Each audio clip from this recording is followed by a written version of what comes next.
भारत का इतिहास। देखिए, इस टॉपिक में आपको ना भारत का इतिहास को समझाएंगे। अब इतिहास इतिहास किसे कहते हैं उसको समझाने का प्रयास करते हैं।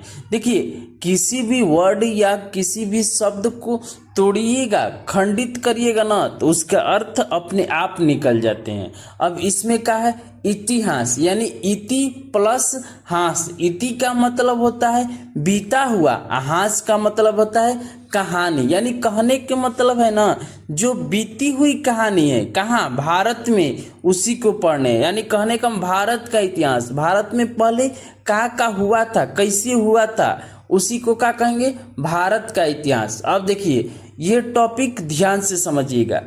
उत्तर में हिमालय से लेकर दक्षिण में समुद्र तक फैला यह उपमहाद्वीप भारतवर्ष के नाम से जाना जाता है या ज्ञात है। या अब देखिए, इसमें उपमहाद्वीप किसे कहते हैं। देखो, छोटी छोटी टॉपिकों को ना आपको क्लियर करवाते चलेंगे। इसमें क्या मिला आपको, उपमहाद्वीप। उपमहाद्वीप किसे कहते हैं वही समझा रहे हैं।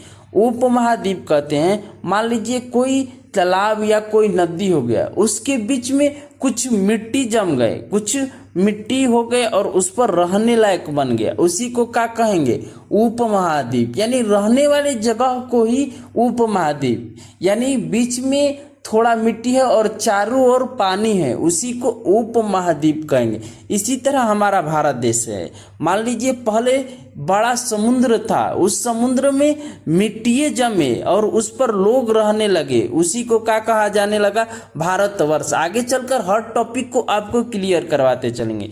अब देखिए, जिस महाकाव्यों तथा पुराणों में भारतवर्ष अर्थात भारतों का देश तथा यहाँ के निवासियों को भारतीय अर्थात भारत की संतान कहा गया है। यानी कहने का मतलब है